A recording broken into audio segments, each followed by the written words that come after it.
Hello friends, जैसा कि आप लोग जानते हैं कि नेटवर्क में हम लोग यूनिट फर्स्ट का नोड एनालिसिस टॉपिक उठाए थे। तो नोड एनालिसिस में हमने आपको डायरेक्ट मेथड ही बताना शुरू किया। उसके पहले बेसिक कॉन्सेप्ट मैं ये मान के चला कि आप लोग फर्स्ट ईयर क्लासेस में पढ़ लिए हैं, ठीक है। तो उसी का कुछ पार्ट आगे मैं एक न्यूमेरिकल प्रॉब्लम ऑलरेडी बोर्ड पे बना के रखा हूँ। इसमें हर चीज इंक्लूड है।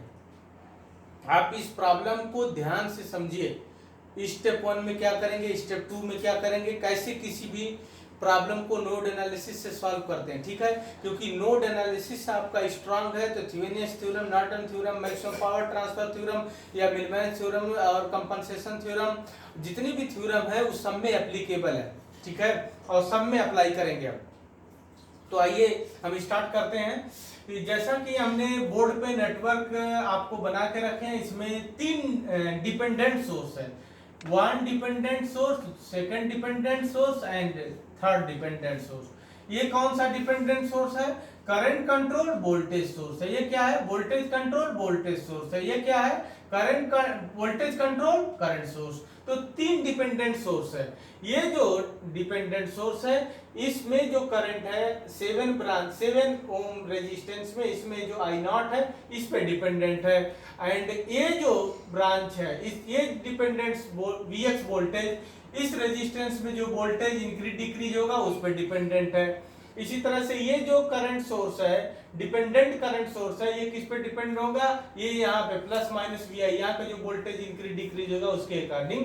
तो इस न्यूमेरिकल प्रॉब्लम में हर चीज जितनी भी पॉसिबिलिटी बनती है हमने सब कुछ इंक्लूड कर दिया है। सारी पॉसिबिलिटी इसमें सुपर नोड भी हमने इंक्लूड किया है। सुपर नोड किसको कहते हैं? जैसा कि मैं प्रीवियस क्लास में बताया था,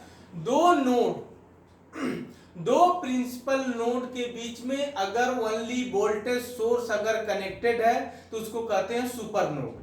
क्लियर? तो हम आपको बताएं कि स्टेप 1 में कोई भी नोड एनालिसिस का प्रॉब्लम सॉल्व करने से पहले हमें एक रेफरेंस नोड कंसीडर करना पड़ता है। अगर रेफरेंस नोड कभी कभी किसी क्वेश्चन में मान लीजिए यहाँ पे 10 वोल्ट दे देता तो 10 वोल्ट ही रेफरेंस हो जाता हमारा। क्लियर?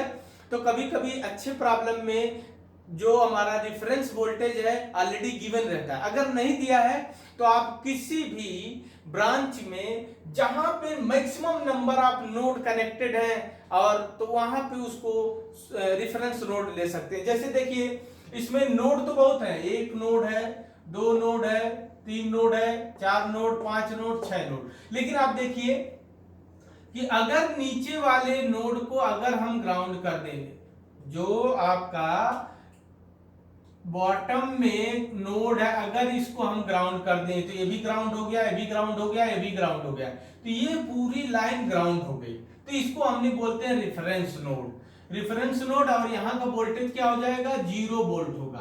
क्लियर? हमने आप लोगों को लेक्चर लेते समय बताया था कि ये जो नोड के वोल्टेज हैं ये एक्चुअल वोल्टेज नहीं है, ये किसी के रेस्पेक्ट में है। एक्चुअल वोल्टेज नहीं मिलता, हमेशा पोटेंशियल डिफरेंस मिलता है, किसी के रेस्पेक्ट में ही मिलता है।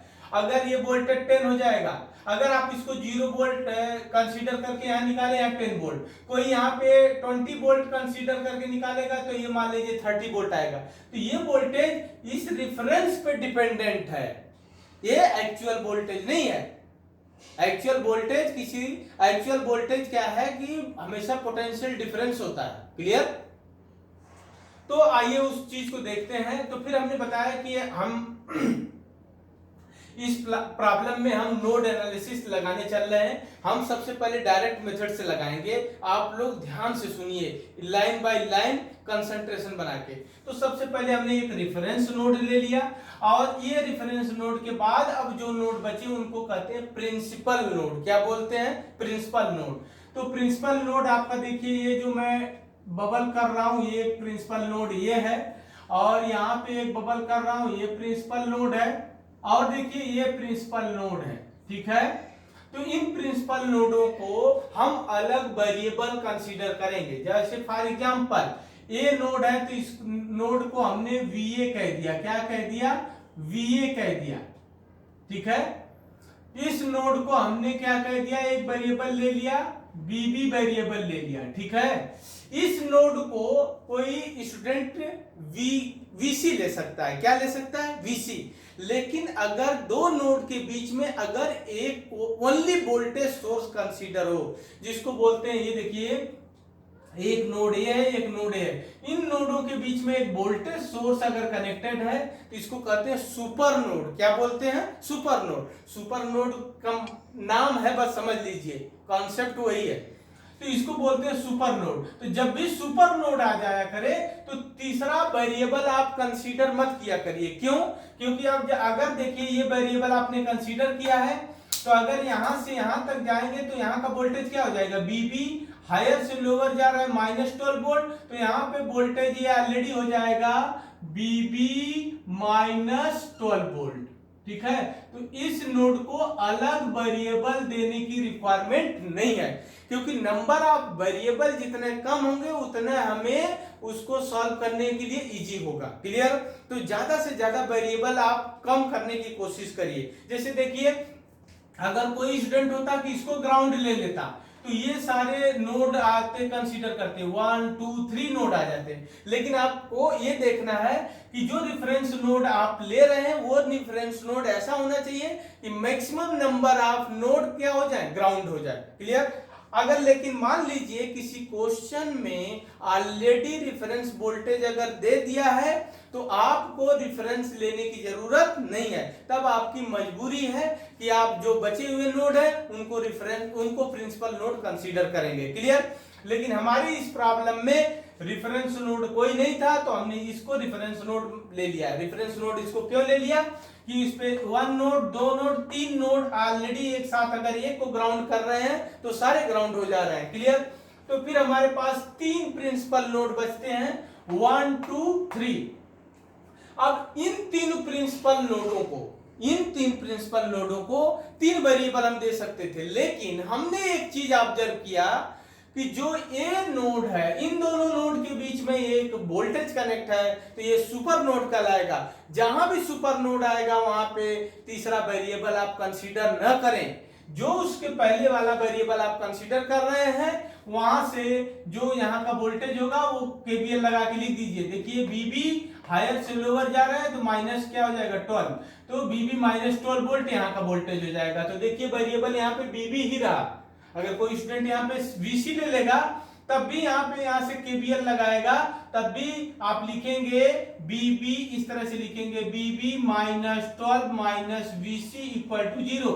तो वीसी की वैल्यू कितनी आ जाएगी, बीबी -12, तब भी यही होगा। क्लियर?